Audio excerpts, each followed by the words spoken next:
What's up, YouTube? What's up? All right, we got some panelists. We're waiting for some panelists to come in. So yeah, this is basically like the part two to one of the long form content videos that I did where I talked about being an atheist. And hold on one second. Yeah, and we're going to be talking about religion in this video as a result. And I hope this will be a good live. So give a background and everything like that. I don't really like to go into labels and stuff like that. But when what's up? The Saints is coming in, as they say. But anyway, as I was saying, I don't really like to go by labels that much. But like, if you want to be technical about it, I'm an agnostic atheist. So I didn't mention that in the video. I just said I was an atheist, but in reality, I'm an agnostic atheist to be more specific, So basically that means that I don't have knowledge. Gnosticism deals with knowledge and everything like that. So I'm an agnostic, so I don't have the knowledge. And then when you add atheism, that's the negative of theism. So that means that you don't believe in a God or whatever, or convinced of a God or whatever. But I don't hold the position that there is no God, because as you can recall in the video, I've talked about God being unfalsifiable. So basically that means you can't prove or disprove God, the existence of him anyway.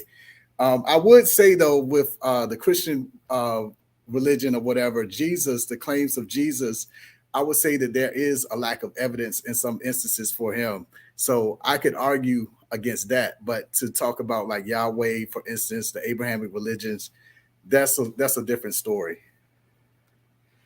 So the Saints is coming in. All right.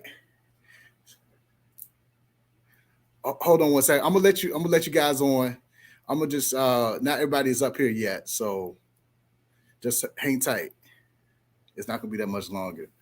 But yeah, I had an aunt. I'm not trying to throw shade at her, but I had an aunt that unsubscribed from me, which I really didn't care. She unsubscribed from me when she saw the video. She was just like appalled by it, and I was just like, really? She sent me a video and some other stuff, One thing though about Christians, I come from a Christian background. When you tell them that you're an atheist, for instance, not specifying what type of atheist you are, but just saying an atheist, one of the key things or the number one things they will say is that, hey, I've seen miracles. And then I asked them, what is a miracle to you? And, they have like a array of different things. I get different answers and stuff like that. But anyway, I see some more people coming in. All right. You situated?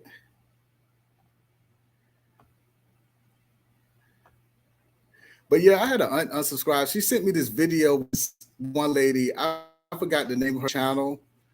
But basically she came to the conclusion that she was a Hebrew Israelite. And, my aunt, she had some other negative things to say. She was like, you're mixed up and stuff like that. And really to her, she doesn't, she's a Christian, in theory, she goes to church and everything like that, but she doesn't identify as a Christian, in other words. So that just, she's mixed up. But anyway, I'm not gonna throw no shade at her. I'm gonna let some of the panelists come on now and give their piece, give a little introduction and stuff like that. All right. All right. What's up, everybody?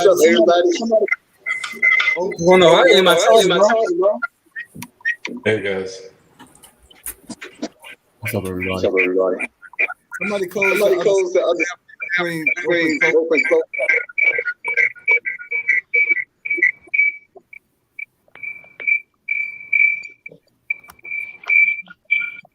Can you hear me? Is that you, Antonio?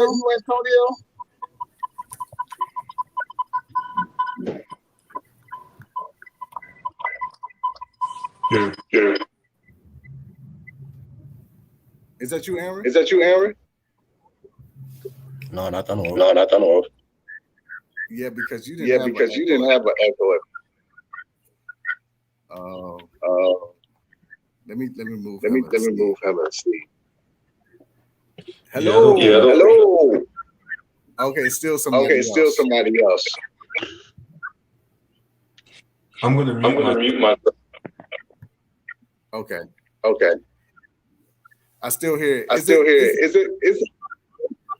Shit. Hold on a second. Mute yourself. And see. Let me actually remove you and see. Yeah, I don't hear echo now. So it's probably David.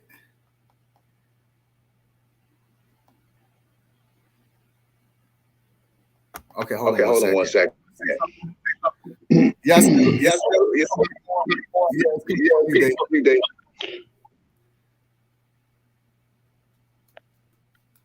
All right, hold on one second. Okay. Okay.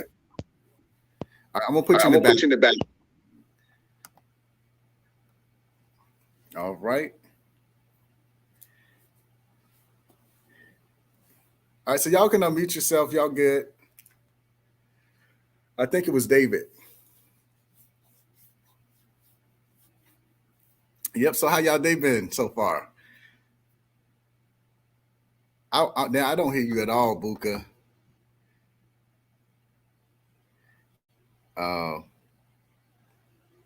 Let me see something real quick. Mute. Nope. Say something again, Buka.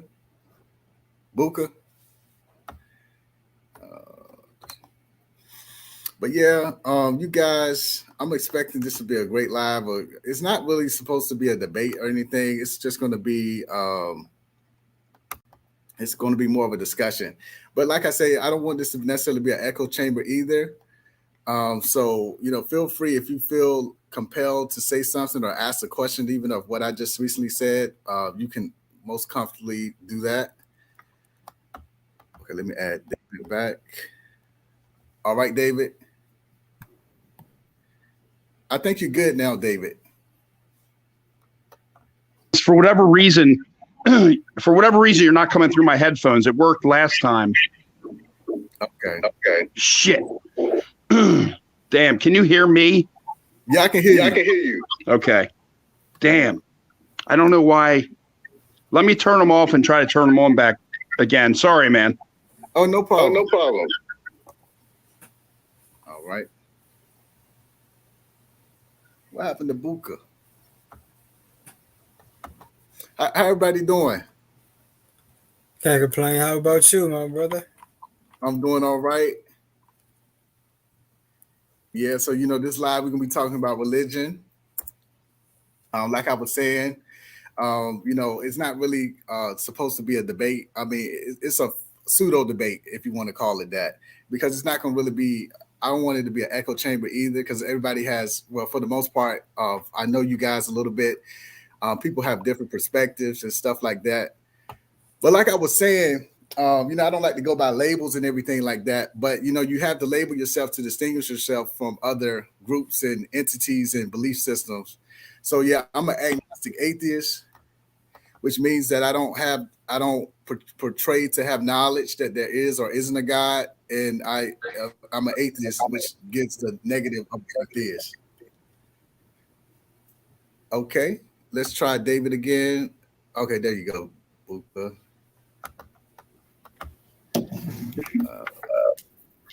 good, David? No.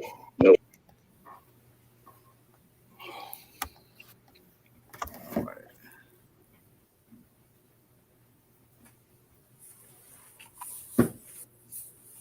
All right, so how everybody feeling today? Y'all want to introduce yourselves? I mean, I know Buka and Antonio introduced themselves in the last live stream. But yeah, I want you to just talk about, just say your name and then talk about what your belief system is or the lack thereof. Well, what's up, everybody? I'm Aaron. I believe I'm a Christian, so I believe in Jesus, Father, Son, Holy Spirit. I'm now with it. Yeah, that's basically about it. Okay. What about you, Buka?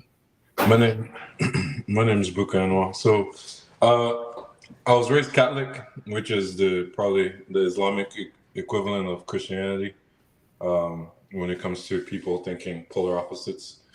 However, 5, 6, 7, 8 years ago, I decided to follow my ancestors. So I believe in a god called Chukwu or Chi, and it's actually very popular, but people don't what's the word? Understand what it is. Yeah.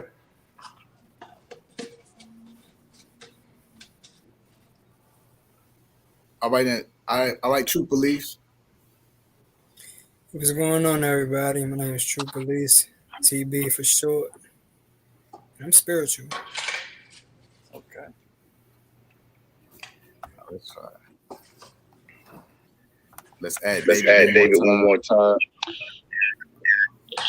Yes, feedback coming. Yeah, Jeff, my apologies. I don't know what the problem is this time with the headphones, man. I'm really sorry. But I don't want to screw it up for everyone if it's that bad. Okay. What's that? You can join the live chat. Okay, all right. How do I do that? You have a YouTube. Yeah. All right. Okay. Yeah. Sorry. Yeah, my apologies, man. Again, sorry. Don't apologize. It's very frustrating. But anyway, I don't want to hold you guys up, so carry on. All right. Man, he would have been good too. Like, cause I really like this guy. He would have been really good. But anyway, I'm gonna have him join the live chat. I'm gonna send him the link this way. We have one other person that's supposed to be coming on. So let me send this link to him real quick. Amen. What y'all think about what I said earlier, though, about being an agnostic atheist or whatever? What have you ever heard that term before? I know you probably heard of atheist, but have you heard of the concept of Gnosticism, which basically means knowledge? Yeah, I haven't heard of that one before. Okay. Yeah, because like people try to say that, being an atheist, I'm gonna cam up again, but I'm gonna send them this link. People, they talk about, saying that you're atheist, that's just really harsh and cold and whatever. But it is different types of atheists, and then atheists don't necessarily believe the same way or whatever. It's really just a rejection of God claims. And then, some people actually say that there is no God, but they would really be false in that aspect when it comes to argumentative perspective, because, most gods are unfalsifiable, which basically means you can't prove or disprove them. You know what I'm saying? So, when people are like that on either end of the spectrum, I kind of give them the side eye.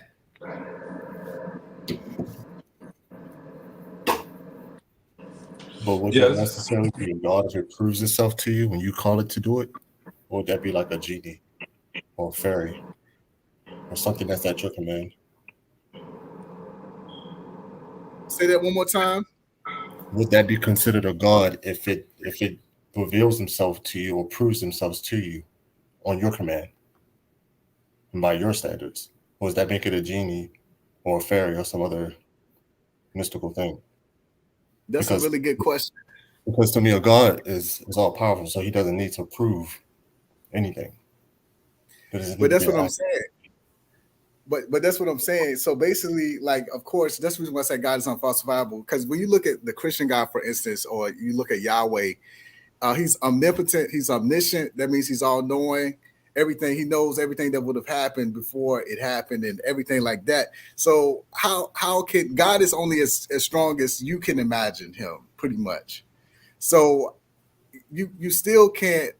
I would say I'm looking at the perspective of someone that has never been exposed to religion or never been exposed to your sect of religion or whatever. That's what I'm looking at. So if someone because that's what Christians are good for doing. They want to prophesize to people. I mean, I'm not trying to generalize, but that basically is the truth. You don't have basically are generalizing, but I'm asking, but you're not answering my question. So by that, what would be a definition of a God, though? So if you're saying that there has to be proof of it. I'm saying a God doesn't have to prove that he's a God. Like that's the standard of being a God. And if you're stating to a being or whatever it is that it needs to prove itself to you, and then it then does it, it doesn't make itself a God anymore. It makes itself either a genie or a fairy or something that grants wishes or acts upon a command. And God doesn't act upon Christians don't believe that God acts upon our commands. But not every Christian believes the same way, though. So how can you say that? But I'm asking you a question. That's what I was asking you.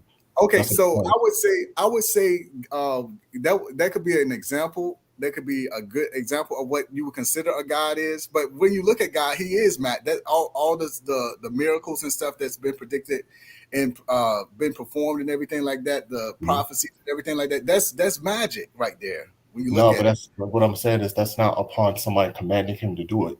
God decided to do those things because he decided to do those things. All the miracles that you're talking about, it wasn't the fact that people commanded him like, oh, if you're God, go ahead and do this. He has done those things to prove that he loves his people in the Old Testament, but he's not standing here granting wishes, and we all know this, granting every prayer. He doesn't do that. So what I'm saying is a God, the Christian God, does not act upon command. So therefore, he sets himself apart from needing to prove himself. Okay. I disagree with that. He said he's good now, so I'm gonna add him back on. That's something to think about. Because I couldn't give you a solid answer to that because, like I say, that by you saying God proved himself, what way would you say that he's proved himself? In other words, I'm saying that he has, in my opinion, but I'm saying he doesn't need to. I'm saying the way people act, like if God's real, he would do this, or if God real, he would allow things to happen. I'm saying God is God, and he doesn't need to prove. He doesn't need to prove himself to us. That's what makes him God. Like our standards and our thinking process isn't the same, even on the spiritual level. Like, of course, isn't the same on those beings levels. So we're even talking to those spiritual ways. Like he doesn't need to present himself in our. And I'm gonna speak on like a more like easy way to say it, but he doesn't need to present himself on our lower level of existence in the way we think about it. If he decides to do it, it's because he decides to do it.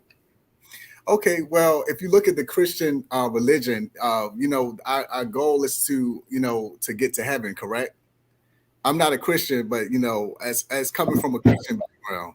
I mean, it depends on which Christian you're talking about, what their faith is. I mean, I would not necessarily say anybody's ultimate goal when they die is not to be in anything negative. So I mean, if you're saying a Christian's goal is to only worship God, to only get to heaven, I mean, I think the Christian that you're referring to has the wrong idea of what Christianity or believing in Christ is in and of itself. Okay. Hold on one second. Let's let David introduce himself real quick, and then just tell. No, I want him to tell my family exactly what he said because that sums them up. That's their whole motivation is like to get to heaven. Like none of them actually do anything to help. None of them do anything to like help out. You know what they do on the weekends, and I hate to trash them. I love my family, but they're in casinos. They're not like mentoring kids in like Baltimore City. They're like the local casinos around town. Anyway, but guys, I apologize again. But so real quick for me, I go back and forth. I'm probably more of an atheist at this point. I was raised Catholic for 12 years. I went to Catholic school from kindergarten through high school, but I've distanced myself. I don't identify as a Catholic anymore. So I go back and forth between, agnosticism and atheism, basically, so sorry. And again, sorry for holding everything up, but so it's a little introduction. I remember you said that last time we talked, and I forgot to tell you that you and I are very alike because of that. Oh, okay, good. Literally, because Nigeria was colonized by Britain, so Britain, Roman Empire, XYZ equals Catholicism, not Baptists and whatnot, Methodists as you see here in America. So I was raised strictly Catholic, and I've been in a church. I was in church for over 20 years. And then I woke up one day, I liked a white girl, and then I realized the church saw I was very dark chocolatey, and then it started clicking. I was like, oh wait.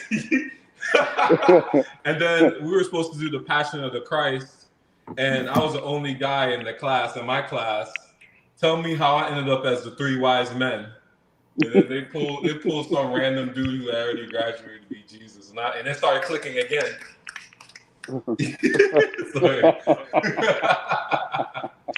But that's not just why I decided that this is myself from Catholicism. But we do have that in common. Yeah. So, and I have something to say about that too. But back to Aaron's statement and everything like that. Okay, so God doesn't have to prove himself, but God doesn't have to prove himself. Okay, so what? Okay, so that means that the people on the other side of the earth. Okay, this is. Hey Jaffre, now I got a question though for everybody. So yeah, I hate to interject, but this is a major. Hold on, let's let another guy come in real quick, and then we can add yourself. Cam up, Tim. Right. Oh, is the cam required? Yeah, allow the camera. Oh, I was hoping I could just join without the camera because I'm going to be wandering around my house doing other stuff. Okay, that's cool. That's cool. We did want everybody to see everybody, but just introduce yourself and tell them what your religious beliefs or lack thereof is. All right, give me a quick second. I'm going to come sit down real quick. Turn the camera on. All right, okay.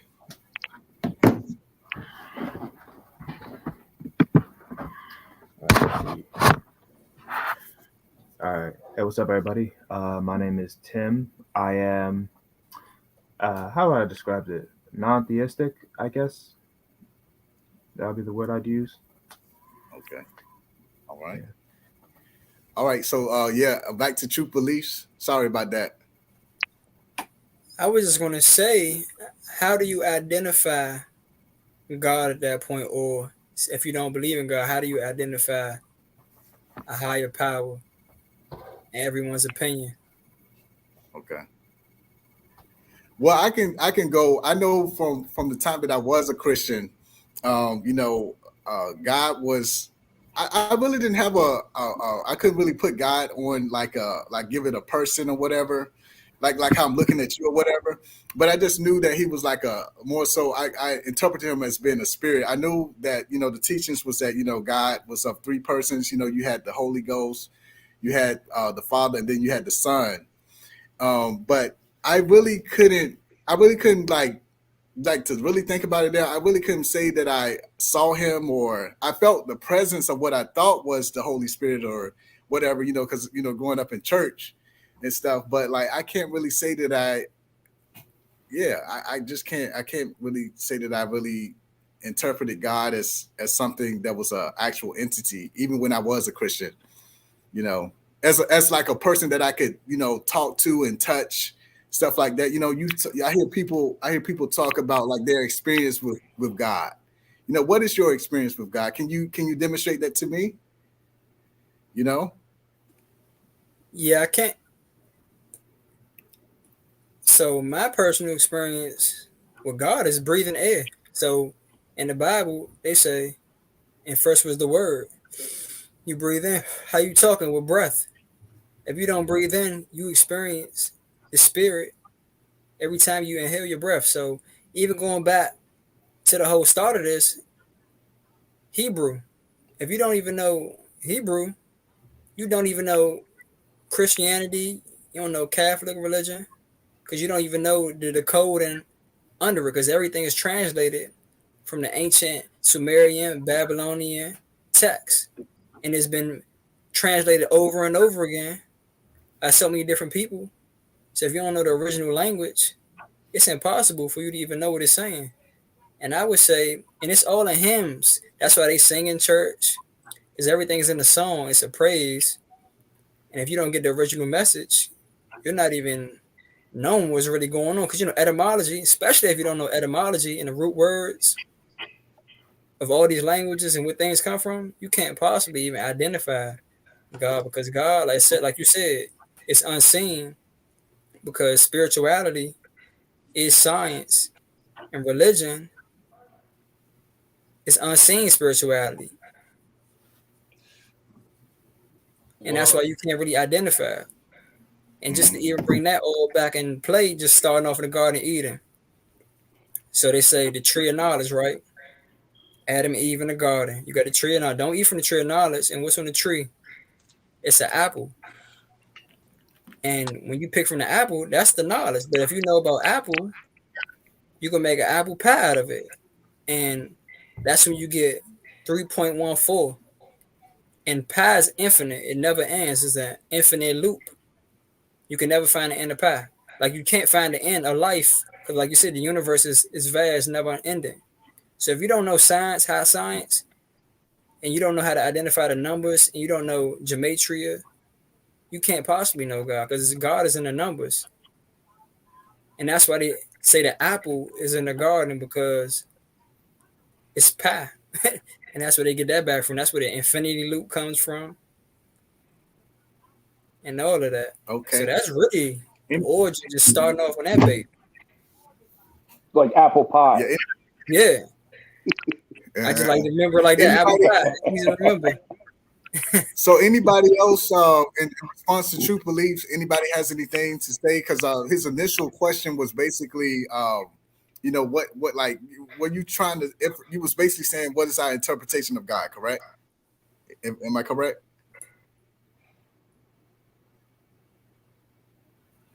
Yeah. How do we identify God? Like people say, oh, like even Aaron said, God's not answering everybody's prayers. It's 8 billion people on earth. You think is one God and he listen to 8 billion people at one time? I can't even listen to 2 people at one time. I mean, but that goes back to what he was saying. That goes back to what he was saying. That goes back to what Aaron was saying, though. Even though I don't agree with what Aaron is necessarily saying, you know, wholly, because I'm not a Christian. I don't look at it from that perspective. But he was basically saying that, you know, like, of course, he said, you know, God doesn't have to prove himself, but basically we established the fact that, you know, he's omniscient and omnipresent. So he's on a different plane than our way of thinking and way of understanding. Am I right? Yeah, like the way I see, like I kind of really can't even put into what I ideally think God is, because I really don't think it really does God any justice. I think trying to put, like, I do believe in there's one true existing God. I do believe there's like probably like demigods, and I guess we can call them that. But I think there's one God that created the beginning of everything, and to try to put that into a category or like a what we can identify it as is kind of will be like I said, kind of be disrespectful, because there's so many things that partakes into that. Like to try to eliminate other people's experiences, how they met God, and then to try to say certain things, because I'm not a traditional Christian, in a sense, but I believe in the main foundation parts of it. So I can't really say like, you know, there's a specific way to view God, but I do think God makes it very clear that He is God. There is a God. There is a higher power that stands above like anything else that we know of, and there isn't like multiple beings that kind of make it all work together. I think it's just one that makes it all work together, and then there's faulty things that's happened. So I mean, yeah. And back to what David was talking about, not trying to pick on you, David, but I know you were saying. No, go ahead, please. I deserve it. Yeah, I know you're saying that you kind of are like in between of being an agnostic and then an atheist. Well, Yeah. what do you know what it means to? Do you know what Gnosticism means? Honestly, no. So if you can school me, man, I'd appreciate it. Okay, so basically that just deals with the root word or whatever. It basically just deals with with knowledge, and then of course when you put an A in front of it, that's the negation of the main thing or whatever. Just the same thing with atheists. If you're a theist, you believe in a God. If you're atheist, you don't believe in a God. Yeah. You know, and like some people, like I've been told before, you know, like when you say you're atheist, like people don't like to go by labels because it really is harsh. You know what I'm saying? You know, depending upon what background you come from, it's harder to just like say that you're atheist, or you know certain things. You know, you have the feeling of being judged and stuff by other people. Mm-hmm. Really think that there's a middle ground? Can you say that one day I don't believe in a God, but then I kind of believe in a God and I don't? Like, do you think it's truly? You talking to me personally? Yeah.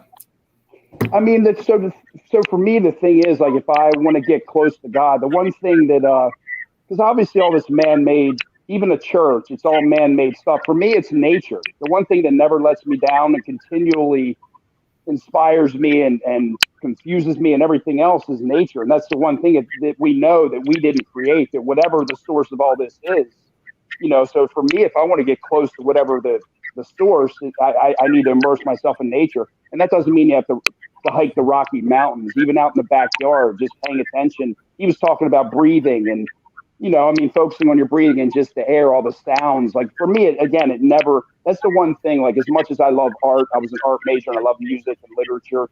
But they'll even let me down sometimes, like your favorite musician. You might get their latest album and you don't like it. But one thing that really, for me, literally never lets me down whenever I make the effort is nature. If I force myself to go for a hike, there's always something I've gained from it. So, but anyway, to answer your question, as far as me going back and forth, but there are times in life and nature itself, because it is so mysterious that that's when it tugs at me. It's like, man, I don't know, maybe there is something.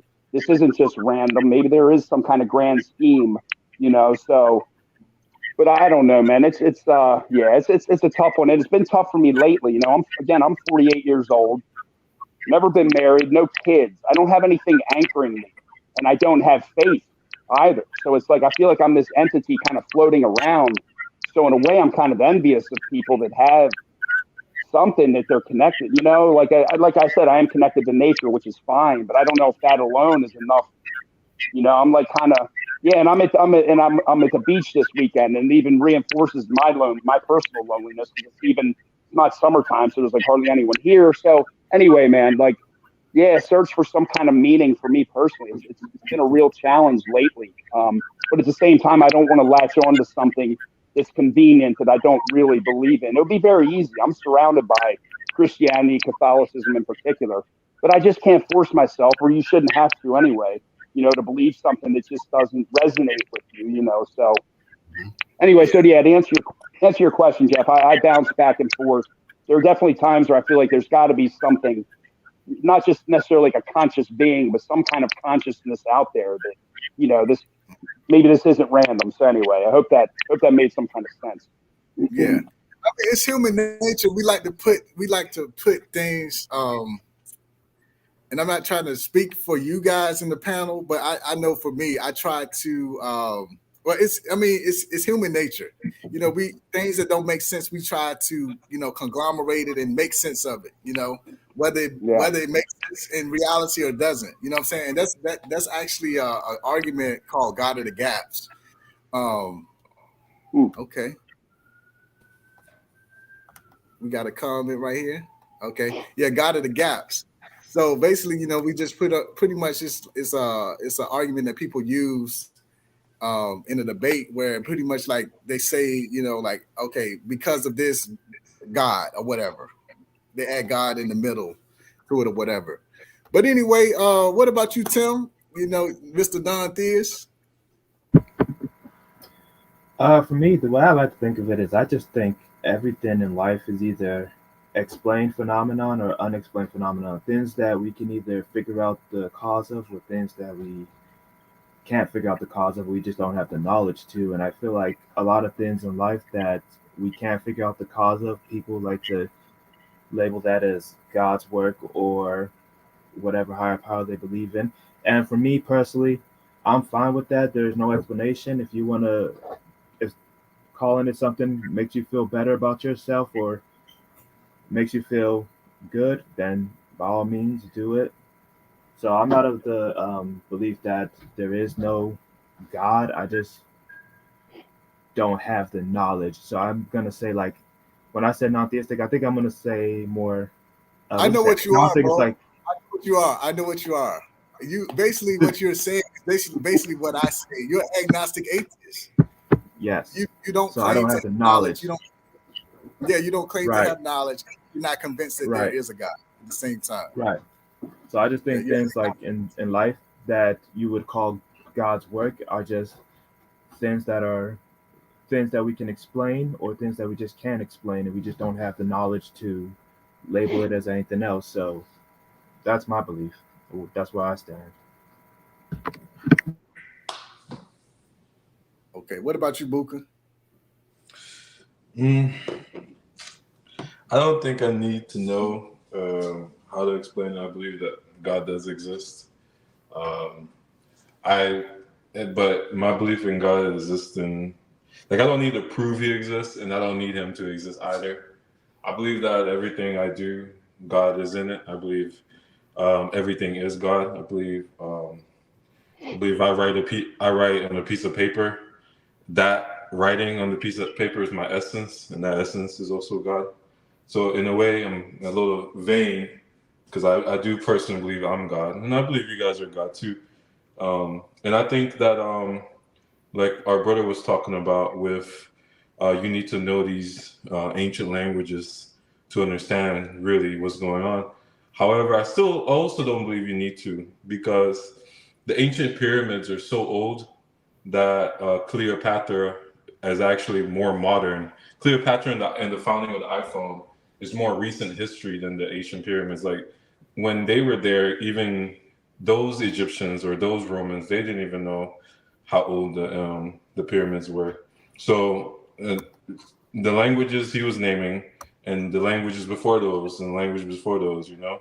So it's yeah. I do believe in God, but at the same time, I don't believe in God. I don't know if that makes sense, but that's where I stand. I think that in any situation, regardless if it's Christianity, Islam, New Hebrew, or whatever, Judaism, that I should be able to get along with everybody, because I believe that we all worship the same God. And I don't care if they name their gods after thunder or rain or whatever. It's the same God to me. But you know, like true police will say, is bringing it back to this, bringing it back to that. You know, not trying to joke on you or anything. You have very good commentary. But when you talk about you know, understanding Hebrew, the languages or whatever, you know, a lot of people don't even know that some books were left out of the Bible. You know, some people didn't even know that, like the Bible, like some of the versions of the Bible that we have now, you know, some chapters or some text was left out. You know, I didn't know that until more recent. That was actually me addressing that when I commented on the pyramids being even much older, and that Cleopatra, in like from the day Cleopatra was born, I think everybody in this room knows who Cleopatra is, to now with the iPhone and whatnot. That's recent history in comparison to how old the pyramids are. And the reason why I made that comment is to address that the fact that a lot of these books, especially Christianity, all those things were actually converted from those ancient texts that you find written in the hieroglyphics with the stories of Amun-Ra and whatnot. In fact, the monument, because I'm in Washington D.C.-ish. You know the monument that looks like a pencil? That's actually called a resurrection stone, and that also is in Egypt. And that resurrection stone, really, if you trace that back, is describing the life or the death of Jesus Christ, is what they say. So that's what I was addressing when I said that. So you just take that and then you do what you just said, which about leaving parts out, and so that's what I meant. Hopefully, that made sense. I'm sorry. Okay. Look like Mr. Aaron was. I was looking at his screen. Looked like he was agreeing or disagreeing. What you got to say about it, or you don't have any comment? No, I was necessarily agreeing because what I was mentioning earlier, like there's a lot of things that I know. Like I do a lot of research on religion and history and things like that. So and spirituality, like throughout my growth of. And I use the word Christianity because that's the way we can all identify that I believe in Jesus Christ, the Father, Son, the Holy Spirit, Yahweh. I believe in the Abraham's God. But to really say that I follow like the standard social belief of it, like I know all the I know a lot of the religions, a lot of cultures that say Christianity takes from their stories and things like that. I've done a lot of research on that, so I was agreeing with it because I was shaking my head because when he was mentioning it, I've actually read that and heard that myself in one of the articles I was researching on. So that's all it was, though. Okay, so I got a question because I'm pretty sure everybody in this chat here have been influenced by Christianity in some way, shape, or form. I'm assuming, correct? well, we live in America, so it's supposed to be a Christian nation. So everybody has been influenced or affected by Christianity. Got somebody else that just came in.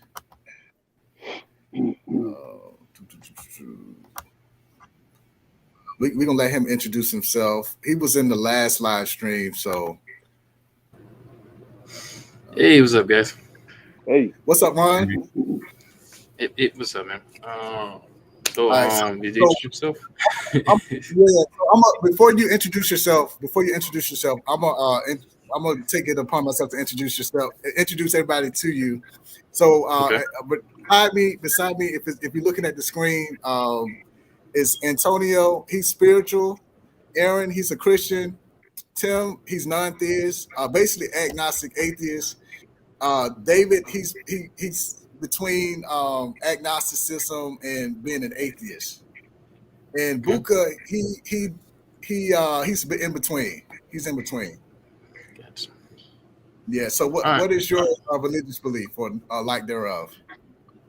I would say, can I say spiritual? Is that like a designation I can say? Just Yeah, you can say spiritual. Yeah, that's I would say spiritual. Okay. A little bit pessimistic though. A little pessimistic, but spiritual as well.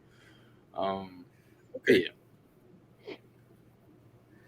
Okay. Yeah. So, man, I need to write these notes now when I'm talking because we was just talking about what was.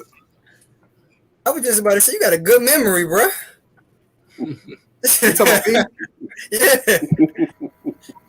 Apparently that wore out. Yeah, that definitely. Wow, I lost my train of thought when. So what do you think about what does spirituality means to you? Because I hear people say this, they're not religious but they're spiritual, and coming from a Christian background. Oh no. Okay, yeah, that's what we were talking about. How has Christianity affected you guys in one way, shape, or form? That's a good question. I can start off You said one first if you want to. Yeah, go ahead.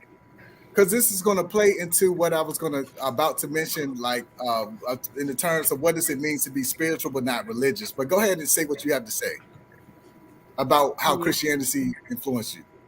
To be honest, the only way that it influenced me, it goes back again to like the hymns and the songs, just being in the community. Mm-hmm. That's the first thing that it really had an influence on me with. Other than that, like the readings and scriptures, it's principles in it for sure.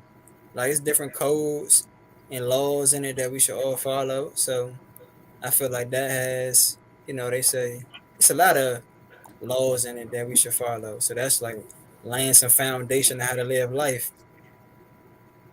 And that's really the influence that it had on me. Okay. What about you, Aaron? A couple ways, but I'll probably say more spiritual than anything else. As reading the word, and then I'm gonna say from the scriptures that I learned. I didn't read all the like regular traditional like John 3:16s. Like I was brought up on some of the other parts. I would say more the spiritual things I was more intrigued with, and then as I got older, I kind of went through some stuff. So yeah, just the spiritual aspects of it. It was kind of interesting watching people catch the Holy Ghost, quote unquote, if they catch the Holy Ghost. So it's all those type of things. So it's kind of very interesting to me. What about you, Tim? Yeah, I actually want to double down on what Antonio said, just the way we live life, because my parents are Catholic. My whole family is Catholic. They tried to raise me Catholic, so I went to church every Sunday. I even went to a Catholic school, and even without belief, even if you're atheist, full-on atheist, you have a certain set of morals or code that come from religion that we live by. So I feel like even without religion in your life, there's still some influence on you, just the way you live and the rules we live by. Even if it's forced on you by societal norms or by laws, it still plays a role, because like our laws in life are basically like the 10 Commandments, for example. Don't steal or you go to jail. Don't kill or you go to jail. or just things that are frowned upon in society. Don't cheat on your wife, or you're gonna have to pay alimony. So I'm weak. I do find it But you interesting know, that there are 3 Catholics in the room, and we're having this live chat on American soil, and everybody else seems to be either spiritual or somewhere in between. But I haven't heard anybody say they're Baptist or Methodist here. so yeah, Because you know, Everybody's denominations here. I come don't from, I need come. it. So, Everybody here is on so John that's F. the Kennedy. one thing. Go ahead. That's the one thing too with being a Catholic. Being a Catholic, you know, the Protestants came to be because they rejected a lot of aspects of Catholicism. So yeah, I come from a Baptist background. You know, so yeah, that's some diversity right there. But also, what I was going to say before everybody else introduced themselves, talk about how Christianity influenced them. I would say that when you look at like our lawmakers and everything, you know, people talk about the separation of church and state. You look at a lot of our politicians and stuff. You know, you don't have anyone that's openly atheist or whatever. You know, everyone it's implied that they're Christian or they believe in a higher power.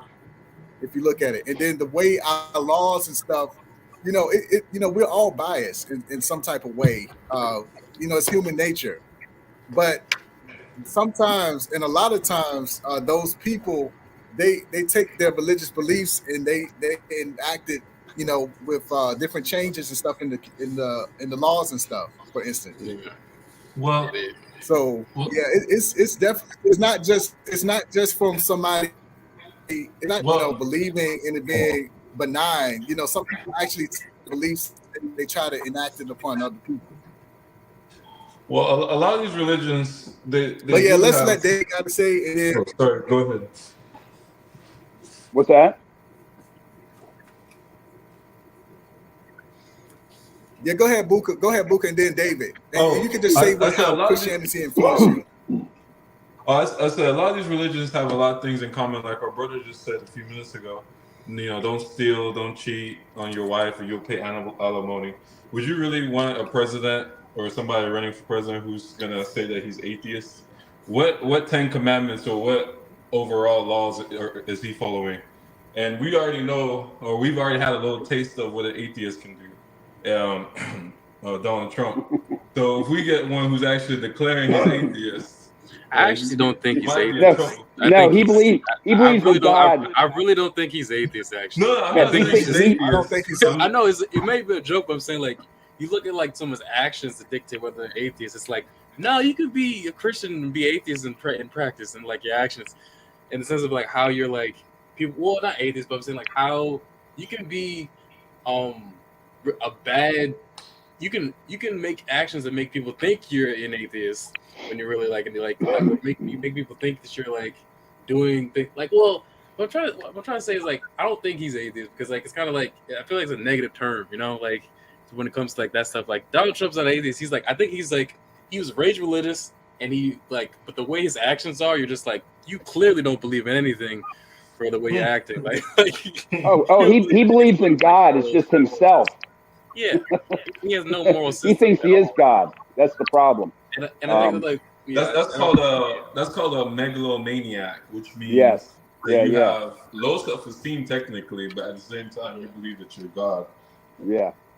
And I think a lot of Christians actually have that. I think a lot of religious people have that same sense, but they just use the idea of preaching. So that's why I'm kind of like reluctant to kind of be like, hey man, like don't call him atheist. Like I think a lot of Christianity becomes that eventually sometimes like when it comes to like just you become so involved and so like what's called virtuous or you think you're being virtuous so you get in your soapbox so much that you become this megalomaniac and you're just like and you don't realize you're being corrupt. You don't want to pay attention to the negative sides of yourself, and that's like part of and that's actually side note that's a part of the reason why I say I'm spiritual now. I don't necessarily say I'm Christian because like I've seen like that whole there's like it's kind of like a disease almost in the sense of how people like there's like the sense of purpose that you kind of feel like can kind of overtake your just general rationality, and it just kind of like evolves into this like really disgusting thing of just hypocrisy and also like pride, but also like hedonism as well too. Like, and it's like you don't understand, you don't have any sort of like, you're a horrible person. At the end, you become just a horrible person. I think like a lot of Christians and the Republican side, not to go into politics, like kind of go into that whole, I want to be pleasurable, but also be want to involve myself with all these pleasurable things and all these like things that are really not Christian at all, but still be Christian on the outside and still give you that thumbs up that, oh, I'm in the church every day, I go to church every Sunday and stuff. And it's like, bro, you're literally a horrible person. Like, so that's what a lot of Christians. I'm not gonna say. I ain't gonna say not. What Jesse Lee Peterson or whatever is that conservative. Jordan Lee Peterson. Yeah. So hashtag not all, but a lot of Christians, they live under the guise of Christianity to be shitty people. That's a fact. Yeah, because to be honest, you don't have Jews that are trying to convert people to Judaism for the most part. Like the traditional. You don't have. You'll have Muslims. I guess because it's the country that we live in that you don't really have that. But if you live in a Muslim majority country, it's by default implied that you are. It's more implied than it is in a nation like this. But like, if you tell understand that Christianity, part of the belief is to testify and tell the gospel too, though, right? Yeah, I know. I get the point of not pushing it in people's faces. We all can agree to that. Not pushing anything in anybody's faces. Nobody wants that. I agree with that 100%. But if the argument is nobody's trying to convert anybody, but besides Christians, the point of being a Christian is to tell people about Jesus Christ. So the only way you can convert anybody is to tell them what's going on. So I think it's the approach, and I agree. I agree with what's your name, Ron? I agree with him 100%, and I actually agree with all of y'all with how Christians carry themselves. I'm not going to disagree with that at all.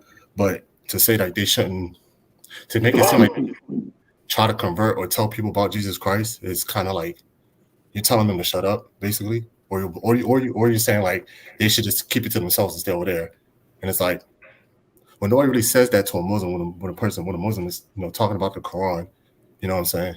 Like Jewish people, the only people that actually have their real own communities. Like we really don't see Jewish communities the way we see other communities, so we can't speak on them. They have their own schools, they have their own things going on. So like we can't say they try to convert people because they literally have their own like community. So it's kind of hard to compare them to like the other religions because the other religions don't have the same type of like, I don't want to say privilege, but the same type of privilege Jewish people have. Like that's just my opinion. And I want to leave off on Aaron, like what he just said about the Jewish people. That's going back to the Kabbalah and the Jewish mysticism and knowing Hebrew. So they have the original source. So you're like, since we know the original knowledge, we're not going to even play around with all that other stuff. Yeah, with all the back and forth. Said it too. The whole world is in Christendom. That's what it's called. You can look this up. Like, they go around missionaries spreading the word, like we just said, to hide up the crime. Red Cross, the cross, Christ, they putting you in a box. If you fold the cross up, you will get a box. And that's why Christ is actually your consciousness. It's like what your mind state is. And we are, like David said, like when you go out in nature and you experience, you're a creator. Like he said he created music, I believe he's an artist. We have hands, like in the Kabbalah, they say kaf.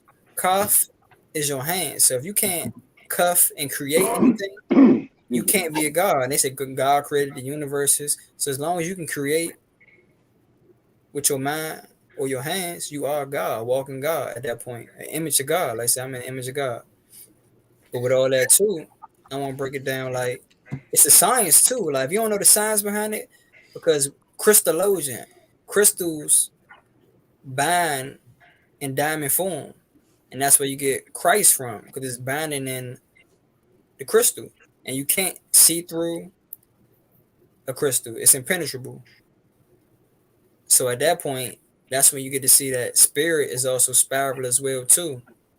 Because the earth is spiraling around the sun, as above, so below. That's part of the principles going back to the ancients, hermetic religion as well. It's not even religious principles.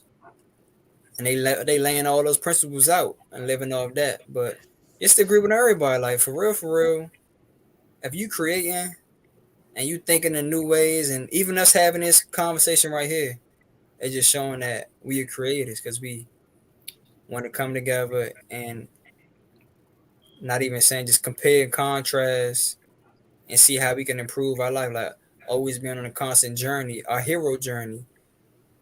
So we trying to find our way to enlightenment. Like when you get more light in your body and light going to your cells, that's going to your DNA. Your DNA is spiral as well, and it's upgrading you. So that's all that is. It's really the science behind it too. It's a lot of things that go along with it. It's nature science, the unseen, the seen. All right, David, good Yeah. commentary. But I'm gonna get back to what you're saying too. After David and Ron gives what they have to say, how did Christianity affect you in your life? So again, I've really distanced myself, but the positive things I took from it were, humility. I really believe in humility, and I think we need a heavy dose of it because we've become more self-absorbed, obviously, with the technology, and it has allowed us to be. And I don't think it's healthy. I think it's fine to celebrate your gifts and all that stuff. I mean, for sure, but I think we go too far with putting people on a pedestal in our culture, and for a lot of unhealthy reasons. You know, we have this fixation with celebrity. I'm not a big fan of it myself. But anyway, so like humility, I think Jesus was big on humility, and also, the concept, that we're supposed to all be created equal. I do believe in that. Like no one is better or life is more valuable than the next person. I know that humans certainly don't do a good job at adhering to that, but I do. That's a fantastic concept, and that's the only way for me that I can see it. I mean, really, I can't like it. Yeah, that's the way it has to be. Like there's just So those would be the positive things I took from it. Maybe like a sense of community. I grew up going to church. I don't know. There's something to be said for that, I guess, and getting together every week. But you don't have to be a Christian to do that, obviously. But anyway, so those would be some of the positive things I took from Christianity. Okay. What about you, Ron? For me personally, I've had a very long, kind of not. I don't want to say generally negative, but like I definitely have had a very interesting relationship when it comes to Christianity. But well, to give you a little bit of context, my only one of the biggest influences of Christianity and like the biggest pushes for Christianity in my life was my mother.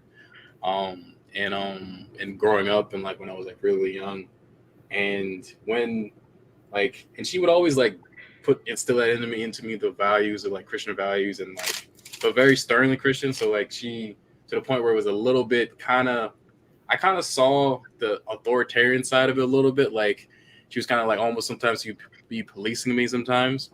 And like to the point where it was a little bit creepy, but kind of a little bit funny. Like she would have like sometimes gay checks. Like she would check it, like be like, how do you feel about this person? How do you feel about like this woman on like television or whatever, like and stuff like that? And I'll be like, this is very creepy. Like I feel like you shouldn't be doing this. And so it's like, I think there's like a little bit of like this like sense of policing that like kind of Christianity is just like, it should not be that. Like you shouldn't be like, but at the same time, I do understand what Aaron was saying earlier when like part of your mission as a Christian is you have to tell people about the word and like try to convert people and say like, listen, like, do you know about the John 3:16 and do you know he died for your sins and everything like that? But I understand that like sense of missionary work, but there's definitely like I think that me personally, my own belief is that when it comes to Christianity and missionary work and telling other people is that you should keep it as a question and but you couldn't criticize other people's lifestyles. You should say that like I have an understanding of what you may be doing and I have my own beliefs, but I'm not going to push those things of what I instill on you. I'm not going to push what I feel, but I'm going to ask you, are you interested in that? And if they say no, then just cut it off. That's the end of your missionary work. Like you shouldn't have a point where you like try to like dig into who somebody is. Like you literally just give your take, or try to like, or just don't start with criticism. Like you go into it's kind of hard. It's really hard to explain that, but like, I mean, that's what I think it should happen, but I don't think that makes sense. Maybe from that sense, because like part of missionary work, I feel like maybe is deconstruction and try to like talk about sins and what people are doing and say like because you're sinning you should convert to Christ and stuff like that. I don't really know that much about it, but I'm getting off the side end. Someone can help me with that too, because like explain like what else is part of missionary work or part of like converting someone to be a Christian. I don't know that much about it. But other than what my mom did for me and everything, but to go back to my own beliefs though, and that side note is that my mother, who was Christian, unfortunately passed away in 2010 from a rare blood disorder. And for me personally, that was like as if it was a sign from God. I was like, what the fuck? Like, out of everybody in my family, out of all these people that are religious, you killed the most religious person that's like actually like annoying the hell out of people. I was just like, this is like literally like it's everyone's. So when people say like, oh, it's part of God's plan, I'm like, yeah, you can believe that, but I don't believe that at all. Like, literally, like me personally, I'm just like, bro, like if all the shit that happens in life, I don't feel like they're plans. Like a lot of the shit that happens to people who die, people who encounter things, car accidents and shit like that, really fucked up shit. And I know I'm not supposed to like curse. I don't know if I'm supposed to curse Jaffre, but a lot of the they actually they're changing the rules now, but like try to limit it to damn and hell, please. A lot of the bad things in life that happen, I do not think are a part of God's plan. I don't think that this is like it's all part of things going to set things puzzle pieces. Like Donald Trump, that was not. There was God. There was no. Like there was no. If anything, no, but people thought he was. Not to interrupt you, but people. That's what made my mother. I'm sorry to cut in here, but I have to real quick. My mother referred to him as a savior, like right in front of me, and like White Hope. Dude, I shot up off the couch. I was so upset. I wanted to jump through the wall. I was like, "You kid, you referred to that guy, and she's a Christian." I was like, and I'm not anymore. But you refer to him. It just made me sick. And people twisted people thought he was sent by God. Incredibly, I mean, it's unbelievable to even fathom that. But anyway, sorry to jump in there. I just had to interject for a moment. This is one guy that I follow on. Well, I don't follow him now because I don't really agree with. I get tired of looking at people sometimes, so I don't follow him. But he believes that Donald Trump. I can't believe you said that. He believes that Donald Trump is actually the Antichrist. Well, that I'm down with. Yeah, but he's more so like an evangelical Christian. He's one of those guys that when they did the shutdowns, with the churches and stuff, he was totally against that. Saying, where's y'all's faith and stuff? Are you kidding me? It's a pandemic. People gonna go to church and die, potentially because they catch a virus or something. Yeah. If you don't mind, one more thing real quick about Ron, what you were saying about the God's plan things. I agree with you. I don't really believe that. And the funny thing is, the irony is that the people that say that are always the ones that didn't suffer the tragedy. You know what I mean? It's easy to say that when you're the one standing on the high ground, but everyone else is drowning or whatever. But anyway, I was literally at a viewing for a guy I grew up with. His mother passed away. She'd been ill for years. She had like a kidney disease, and so she passed away. And we're in the viewing, and the one guy that I know I grew up with, he's a hardcore Christian Catholic, and he said, so it was me and him. It was like four of us standing there, guys, and the one guy that was standing there was the lady's oldest son who had just passed. Now, this guy's a scientist. He's in a field called like bioinformatics, so he's not religious anymore. Anyway, the Christian guy says to him, he says, well, Joe, it's all in God's plan. And the guy who just lost his mother he's like, no, not here, not now. And the dude persisted. And to where the guy who just lost his mom had to walk away. I'm sorry if I'm confusing you guys, but yeah, the dude had to walk away because this guy wouldn't shut the hell up with his, trying to force that shit on. It just was unbelievable to me. But that's the arrogance. And it's, there's a lot of Catholicism around, not to pick on Catholics, but there are a lot. This was like the first archdiocese in America, I believe.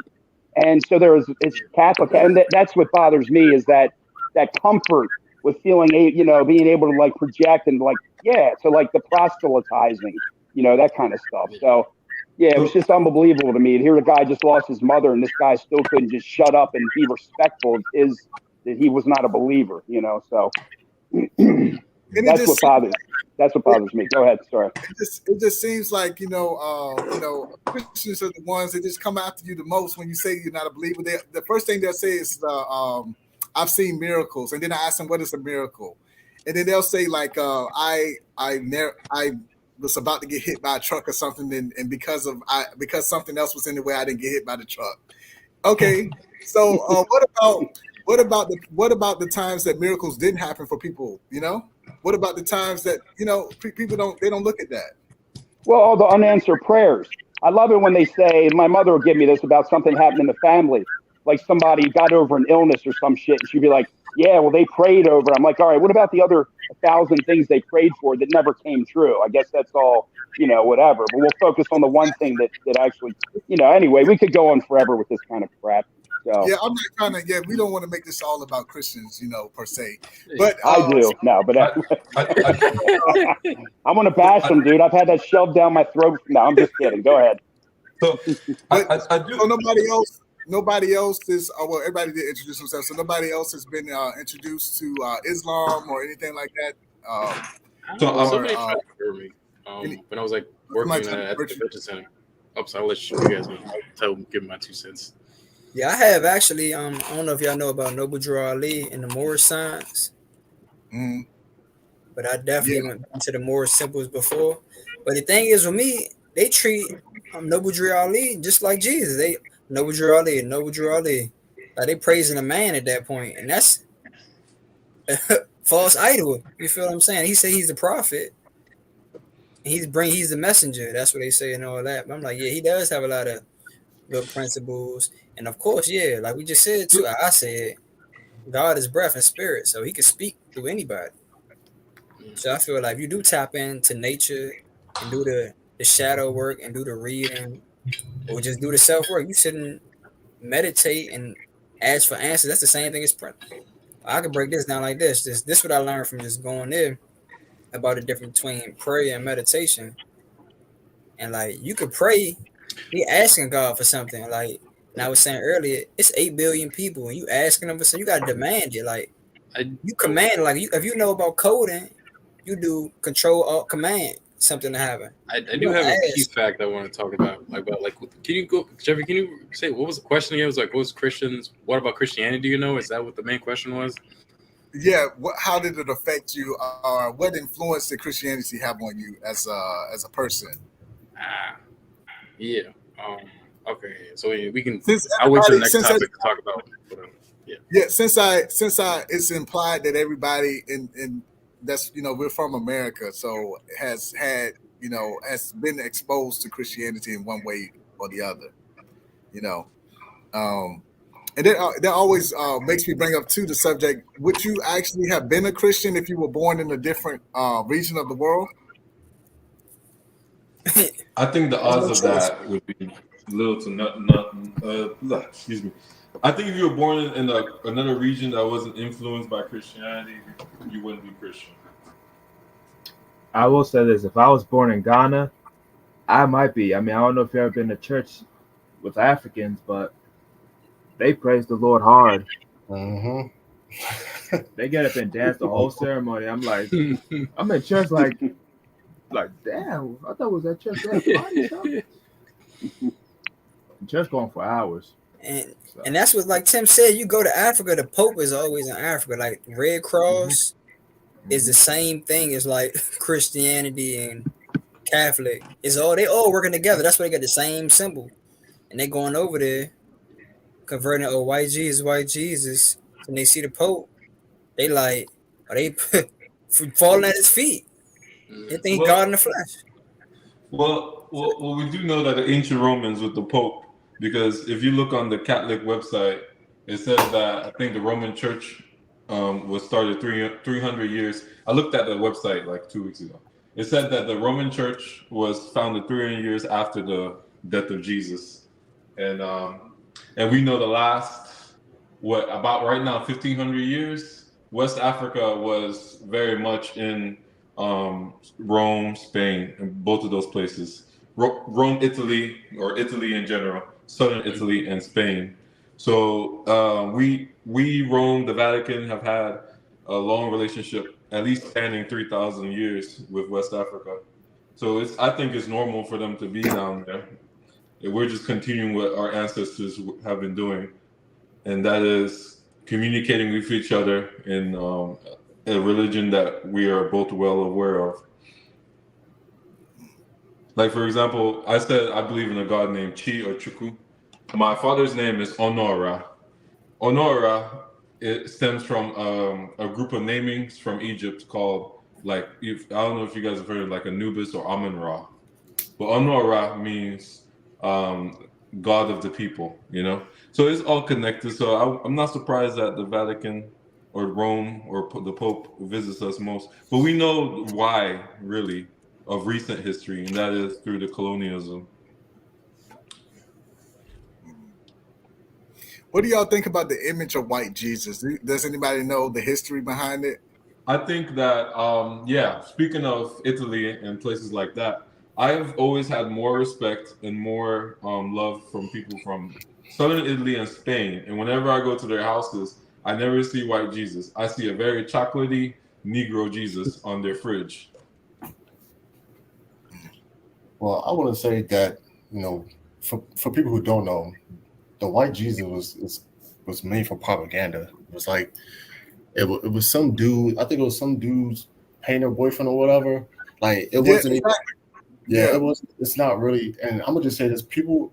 It just shows how programming people can be programmed, because most people really don't even read the Bible to understand the context or read what the description of Jesus Christ was. So if you actually was to read that and actually be a believer in the Bible, or quote unquote real Christian, you would know that the description of Jesus Christ is not white at all. So even if you was to see a picture of a white Jesus, you would know that's not Jesus Christ.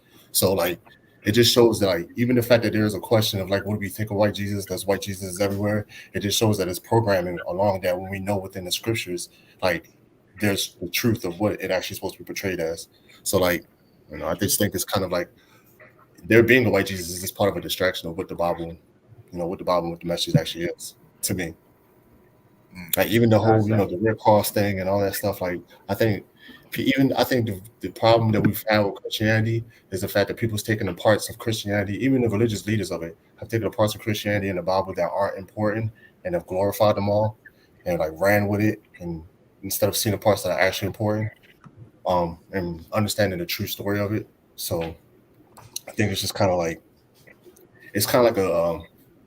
a distraction in a sense. That's the best word I could use. Like a lot of this. So white Jesus to me is a distraction. That's how I see it. And I second Anybody that. else? It's just propaganda. I second that. It's just propaganda. I think it's just, And made to put white people ahead. Because, like, no offense, but you know how white people are. They always want to put themselves on top of all the other races. Yep. Especially in America. So. And this is the thing, too, just about the color, knowing physics, and about we all light, so we absorb all color. So at that point, we all light skin. So when you really look at that, that's why I see you gotta go back to the science of it. And then for real, I mean, of course, whoever runs it, why wouldn't they put it in their image?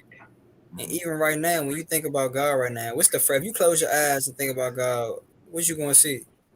What image are you gonna see? A white man with blonde hair. That's exactly why I started believing in my ancestors' God, Chukwu. I got tired of closing my eyes and seeing a white man with blonde hair.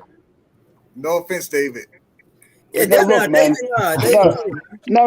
Look, I meant to say this last time when we did the last one. You guys, you're not gonna like offend. Just be honest. You're not gonna offend me. I'm as aware as I can be of what's going on in not only this country but the world. So you're not gonna, Jeff. You and I have spoken about a lot of this stuff anyway. So just whatever. I get it again as much as I can get it. Not having been not being a minority. So you guys. You're cool. You're not going to offend me. I get it with the whole white Jesus thing too. It didn't when I was a kid. That's all I saw were images of it. And then when it was actually brought to my attention, hey, wait a minute, this guy's from the Middle East. You know what I mean? He's not from freaking England. He wouldn't be like pale. You know what I'm saying? So no. So yeah, don't sweat any of that stuff. But I will give. Actually, just Go as ahead. worse. You know what's just actually just as worse? You have some people that believe that Jesus is black like how I am, or black like West African black. You know, with some people, they have. I've seen people with black Jesus in their house. You mean like, I guess with the imagery of cornrows, sure, but I do think that Jesus is. He's definitely like bronze. Like it says he's bronze. I mean, the only description that we really have of Jesus Christ is from the Bible, and it tells you his feet are bronze. So like, he's definitely darker skin black. Though. It's not the same as black, like how we are. But I think melanated black is the same, bro. Like if you're trying to say like my black and bronze black is different, they're not different. Like it is. Well, are you talking about like literal shades, like literal, like you can put on like we're saying that our black and melanated is different from a Middle Eastern's black and melanated is not, bro. It's really the same. We just trying to. This is what I was trying to say. Really trying to say that any of the like the shade coloring it separates us all. It really doesn't. It's culture.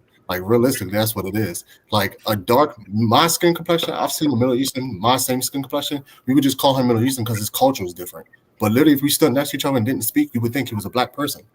So me and Buka had a conversation offline about this, about what we consider black. I'm gonna do another video because this is Black History Month. I'm gonna do a video about the identity of different, the many identities that black people like to go by. But like people also talk about the ancient Egyptians being black, basically black like how we are today. I'm not talking about like a dark skinned person that's in East Africa. I'm talking about an actual Bantu type black African with woolly hair, like how we are. You know what I'm saying? A good example. Look at Buka. He's Nigerian. Look at Buka like that. You know what I'm saying? I know black people who look like people who aren't Nigerian. Is what I'm saying. You probably think they were Nigerian. You know how many people tell me they think I'm from Ethiopia or Sudanese? And I'm not from either, and I have no family from either one of those places.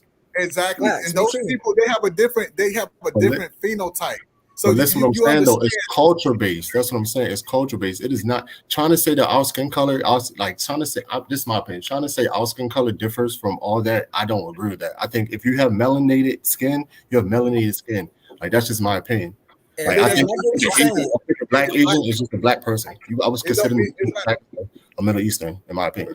I kind of see what you're saying, but I also see where Jaffre's coming from. Like, there's like, I do think you can have an argument for both sense. Like, I understand you can say like, there's like a sense where it's like you're black, like it's black. And in another sense, it's like no, like there's like a shade where it's just like no, you're like blackest of black. Like you're like when it's like a distinction, but it's not a bad thing. But it's like you're distinctly from a region, when you look at the people from the Middle East, for instance, or East Africa, they're considered, even though their skin is melanated, they're considered Caucasian, or they have a Caucasoid based on their facial structure and everything like that. Mm-hmm. But we're going off. I do know some. If you look at anthropological classifications of human beings, if you look at I'm gonna say the East Africans, for instance, like people from Ethiopia, Somalia, Eritrea, and then you compare someone from Ghana or Nigeria, whatever, they have different phenotypes. Yeah, they do look different. They have different. The hair is also different. Like a lot of Ethiopians have curly hair too. No, I'm not disagreeing with you guys on the features, but what I'm saying is their skin color still? Hold on. Is their skin color still melanated though? I understand the bone. I understand the bone structure might differ.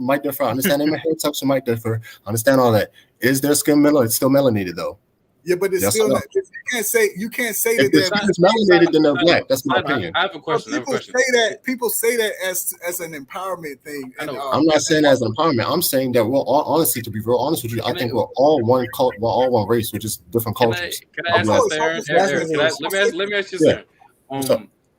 Does in the Bible, I don't know anything specifically, but does it say anything about the other features of Jesus other than the skin tone, or is it just stay on the? It does talk about his woolly hair. It does. It talks about his woolly hair, the color of his eye color, and the color of his hair.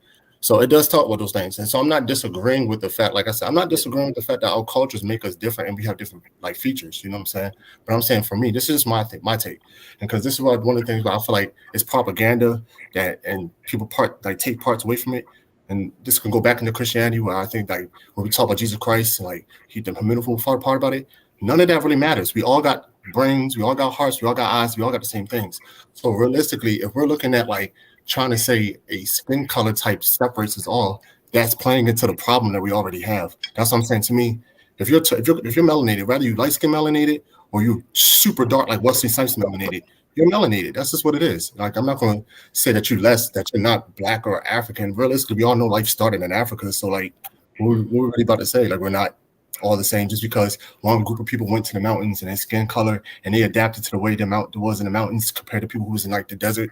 Like they're all still the same. So They're just saying, their culture is different. The main thesis is difference is defeating, is what you're trying to say. But the thing what I was saying, it's not to negate it's not to negate what you're saying, but all I was just saying is that when you see these pictures of Black Jesus, and like for instance, my mom used to work for this lady, she had a picture of Black Jesus.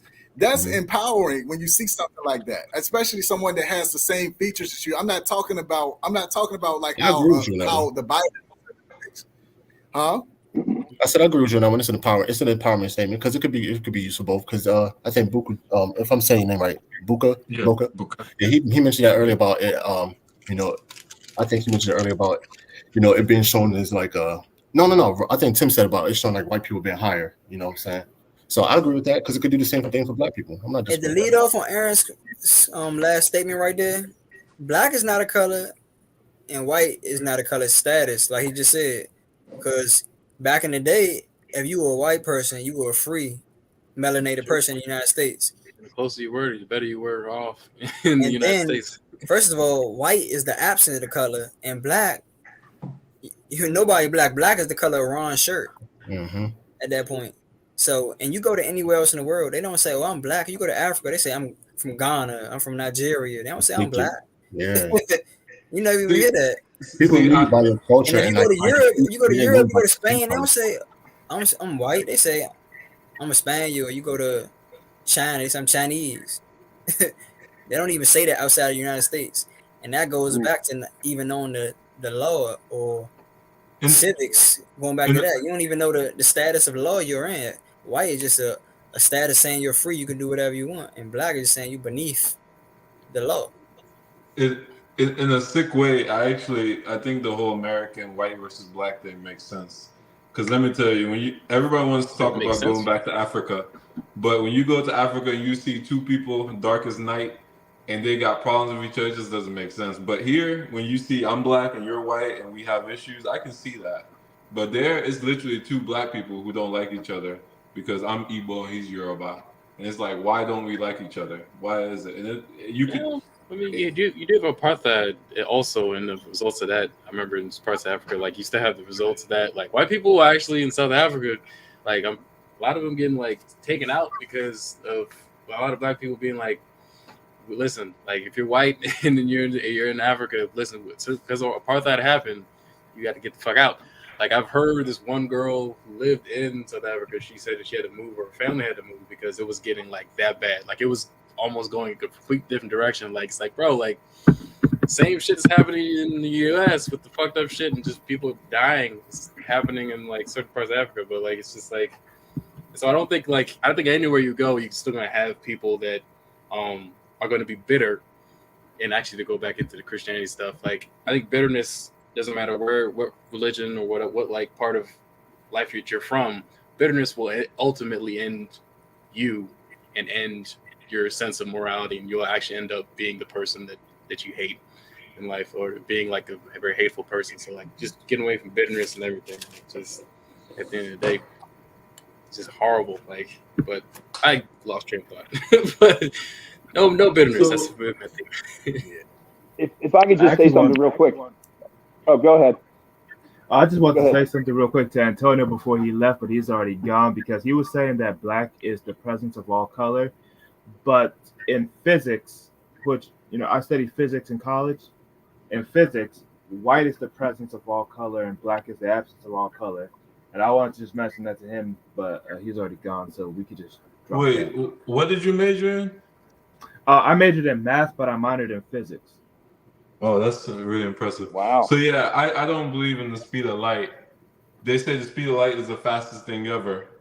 But if we look at a light bulb, you know that we create light, or what we think is the light, like this room is lit, is because light is constantly flickering, and light has traveled. The light that you see now has traveled millions and millions of miles. But I don't believe it's the fastest thing in the world, because the reason why it flickers is because the fastest thing in the universe is the speed of dark. So I don't know. I don't know how to measure that either, because when they say speed of light, they say it's like the electron, I believe, that's moving. Well, everything is in. I'm not, of course, I'm not a physicist. I'm not I'm not into that. But I was one time studying to become a scientist, and I do know that everything is relative to the Earth, like in terms of like when you look at space travel and stuff like that. So yeah, even though the light is flickering, the fact that the light is still coming to you at a certain, if you could measure it for space time, that would equate to that in theory. It being the fastest thing. I'm not saying it's been the fastest thing, but I mean, it's the speed. What were you saying were you questioning whether it's not the speed, or were you just saying it wasn't the fastest thing? No, what I did was I retorted his statement was comparing it to light being stated as the fastest thing. The speed of light is fastest in the universe, but the reality, the fastest thing is the speed of dark. Those theories came out and the naming convention came out when they used to say angel cake versus devil's chocolate cake, if that makes sense. So that's why I retorted him that way, because the fastest thing is not the speed of light. If it was the speed of light, then light would be constant and darkness would have to flicker. Okay, I see what you're saying. Like, for example, if you see a fish swimming, bouncing up, down, at some point that shark or the alligator is going to catch it. Yeah. You know? And if the alligator eventually catches it, was the fish the fastest thing, or was it the alligator? You know? Well, the alligator caught it, so So I guess the alligator is faster, so that means the speed of dark would be faster. But I don't know. That's the first time I've ever heard that light or white is the one that has all the color spectrum. Well, you have, I mean, just look at a water droplet or something. You know, when you have like Roy G. Biv, the rainbow and everything like that. You know, as you get the wavelengths get longer and everything, the shorter the wavelengths get shorter the farther you get down into the Roy G. Biv, the wavelengths get longer the farther up you go towards red. So when you have all those colors being reflected, you get white. You know what I'm saying? And then if you get all the colors being absorbed, then you get dark. Yeah. That just means that with the darkness, they're extremely compressed.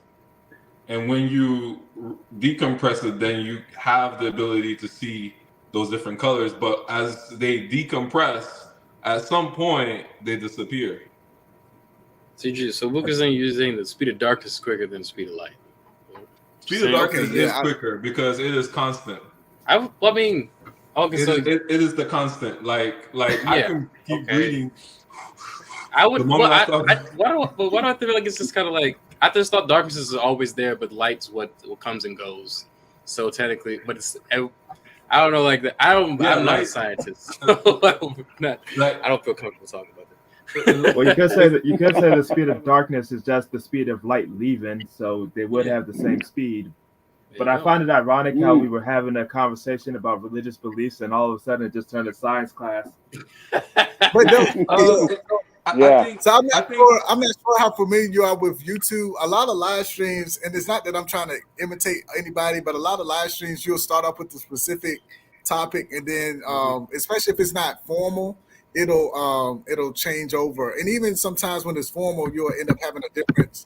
Like somebody will bring up something like you're talking about ice cream is sweet, and then all of a sudden you get somebody talking about somebody's playing basketball, something like that. That happens a lot in. I think I think this conversation is still very much relevant because anytime you talk about religion, you have to also talk about history, and then when you add that history in, there's always going to be the science perspective into it. So and my thing about it was, you know, a lot of people go down two paths. There's the religious people, and then there's a lot of people who just like have the scientific belief of things. And it's like usually people turn from religion and to find something else that they believe in, they turn to science. Like that's what I was. I was, like I said, my family is all Catholic, so my parents tried to raise me Catholic.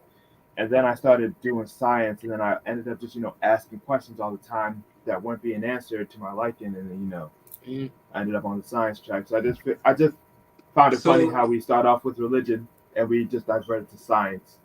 So I mean, they go hand in hand, though. Christianity, Christians. So I think people saying that science goes with the atheists versus religion is more like you have to follow these set rules like the Ten Commandments. I think that's just propaganda, because even when you move over to the science and then you figure out gravity and you get to space and, you know, shooting a rock into space or doing some sort of formula, you have to continue to follow those 10 commandments. You have to follow the law of gravity, the law of physics. So that's just propaganda. I think what people are trying to, what I would say, I'm sorry for cutting you off, but this is important.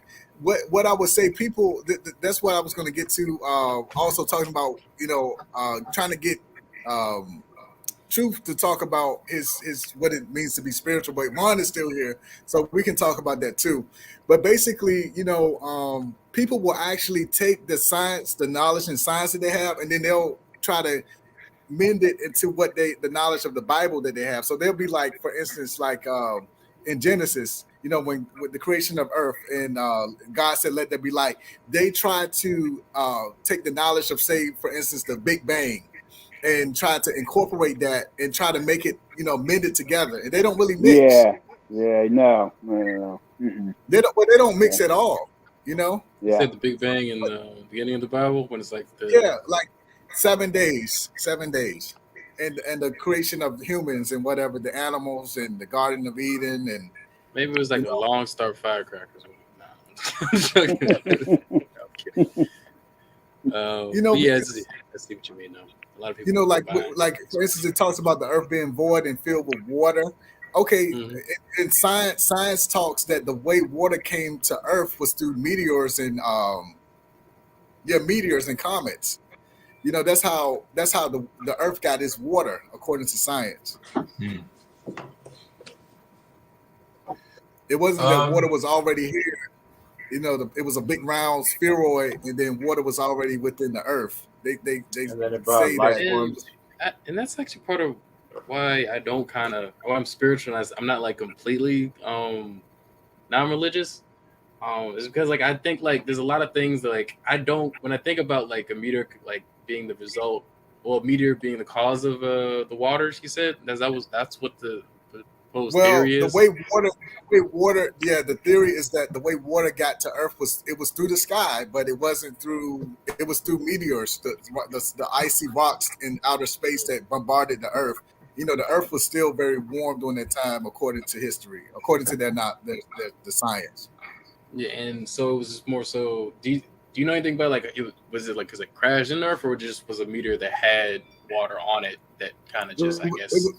I believe it was during the Great Bombardment period, or whatever they call it, when the Earth was really was just recently formed and it was being bombarded still with a lot of. It was still unhospitable to life, of course. Yeah. During that period, the bombardment phase. So what do you know what happened after that phase, the bombardment phase? Of course, the temperature of the Earth dropped because of the addition of water.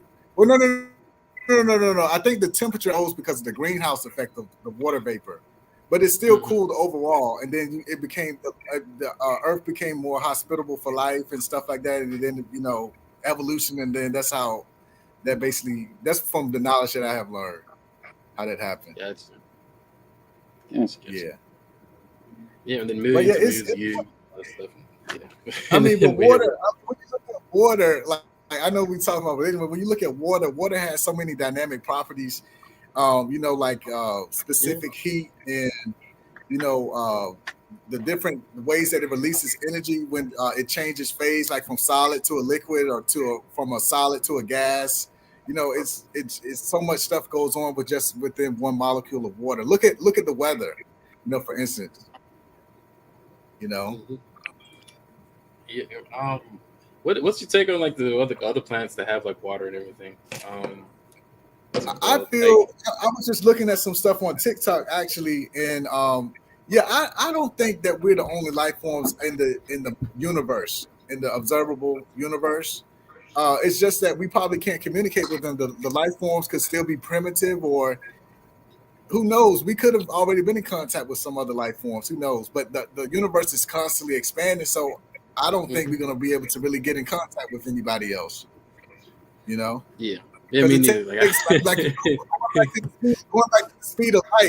the speed of light. That's the way we measure things. We can't even produce spacecraft or whatever that can travel that distance. The closest it gets to that distance is one of the satellites or something they have that monitors the sun. It propels on the solar wind, and I don't even think until we probably develop technology that can rival us getting to the speed of sound. I mean, speed of light.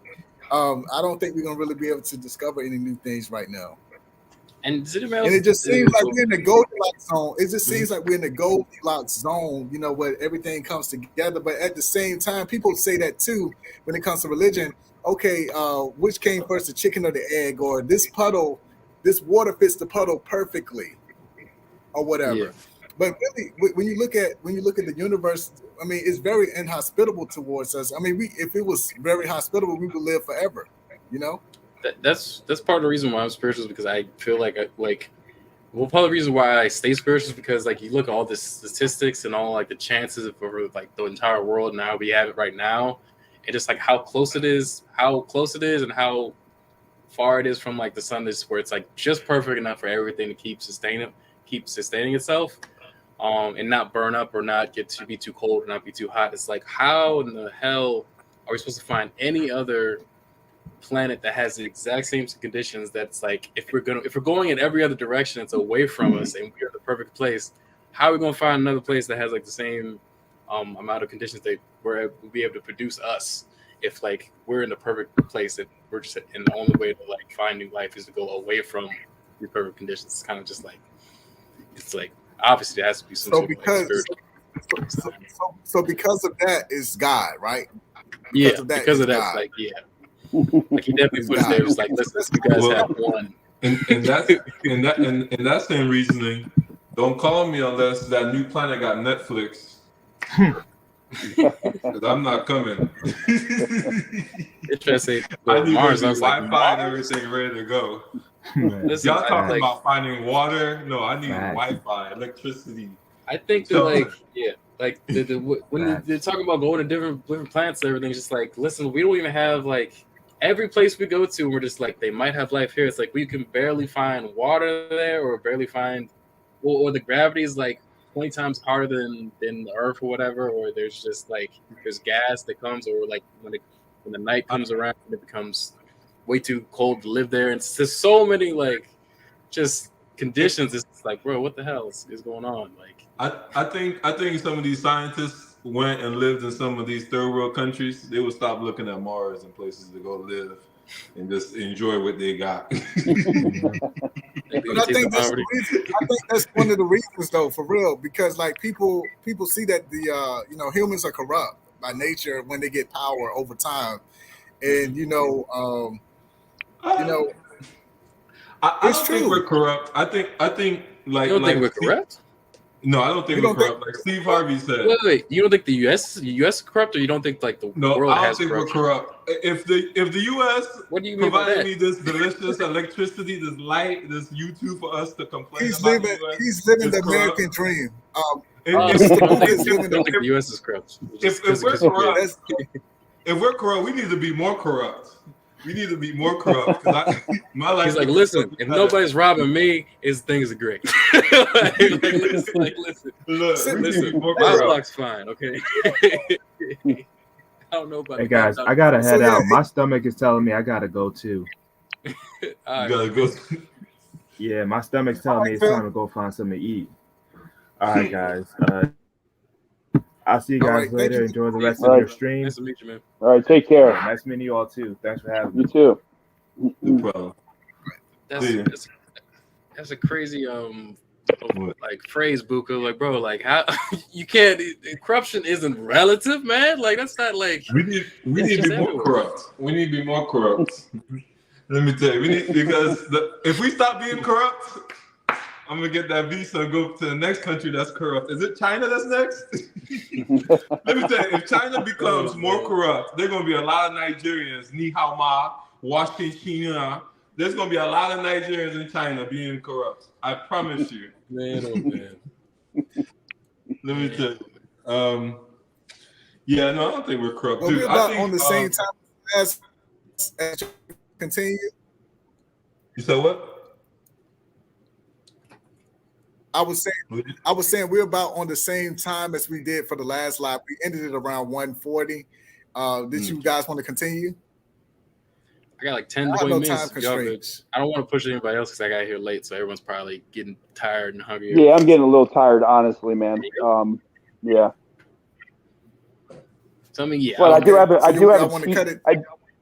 have a cheat sheet for you guys, though, man. That you guys have hung out till the end here. The key, if you really want to get in touch with God, in my experience, is LSD. It's real simple.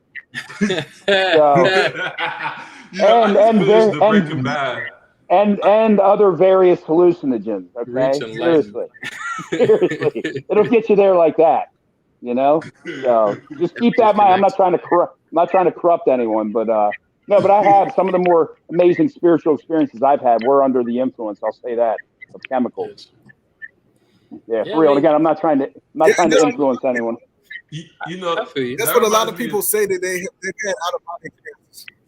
Yeah, a lot of someone told me like acid and all LSDs, like that's definitely the way to reach certain connection with everything, and maybe a sense of unification and stuff like that. Like I've heard a lot of things about that. I'm gonna be honest with you guys. Like because you've heard of those near-death experiences and they see God, the people who get stuck in the wilderness. Yeah. And so if I was in Antarctica and I was freezing and I started fading away and I saw Jesus coming, I would start swinging. I'm not swinging on Jesus. No, I'm dang. Well, what if square up? I'm not ready. But what if he told you that Netflix was on the other side? No, I'll be like, you gonna pay my student loans off? He's like, listen, there's corruption in heaven too. Come on now. my high school girlfriend who broke my heart, I still gotta get her back in this life. Come back in 15 years. Oh wow, that's a whole nother topic. That's another topic. That's a whole nother topic. Wow. We might have some tips or advice. Listen, I give a cheat sheet, bro. He's gonna come back and give you a cheat sheet. But seriously, with the government corrupting, I think humanity and religion, as long as we're as long as we have civilization, there's gonna be some level of corruptness. But everybody, like we're all sitting in a house with electricity, so the corruption there is corruption there, but it's good. Like for example, if you pour a beer into a cup, it foams up. 20% of it is foam, but it's still gonna get you drunk. And see, that's the way I view life in government. Interesting glasses half full analogy. I was like, glasses half full, glasses empty. I'm just like, I've heard that exact same thing. Yeah, that's how I view it. If you listen, I'm getting drunk, bro. Either way, listen, that's really how I view religion. Like, for example, if we went to war right now and China came, is China communism? I don't know what religion they Tai Chi, whatever. Or if we went to war with the Middle East and they were Muslim and they were kicking our butt. Look, I would learn salam, alaikum salam real quick, really fast. I think that's just how life is all about, man. I think that we're all worshiping the same God and you shouldn't have to, I think you should fight to protect your life and your family's life. I think you should fight to protect your resources, to preserve your life. apart from that, I don't think I should go to war or really be in disagreements with a lot of people religiously.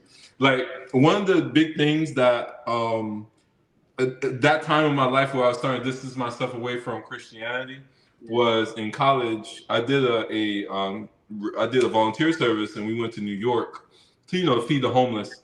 And we had the hot dogs, the coffee, everything ready, and it was freezing that night.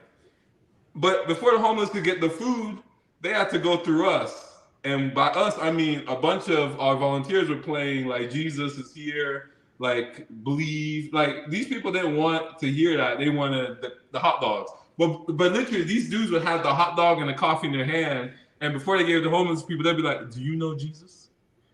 Can I tell you a verse?" And I was, And then the other thing too, that same night was we were at the Sony at New York. If you drive to New York right now, you go to the Sony building. The Sony building next to Donald Trump Tower.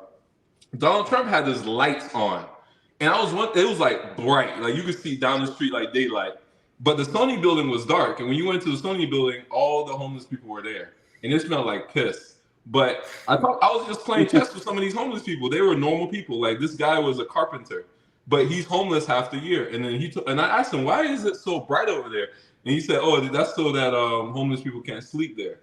So those experiences why I was like, "Oh, let me move away," because we were going on trains. People were tired from their 9 to 5. And they were just in there, just playing their heart out, talking about Jesus will save you. And I was just looking at those people's faces like, these people just want to be left alone. They know God. They really do.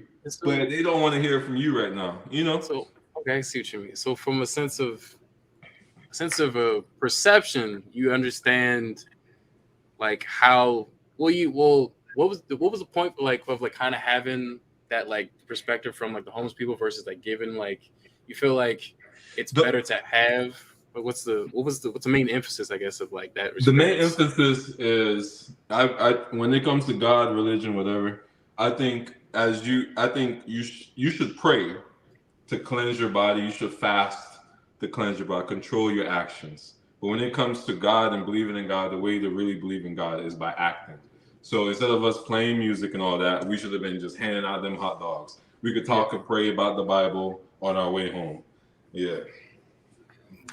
So the preaching should be just like no preaching, just help people out. Actions first before you preach. I think you should preach.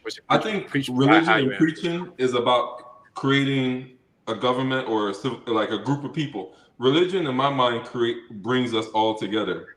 So for that like part of the Bible or the part of religion, we should just put that to the side and help these people out. Instead, they were more interested in trying to convert these people to Christianity instead of actually living out what they're preaching, which is help, God's servant.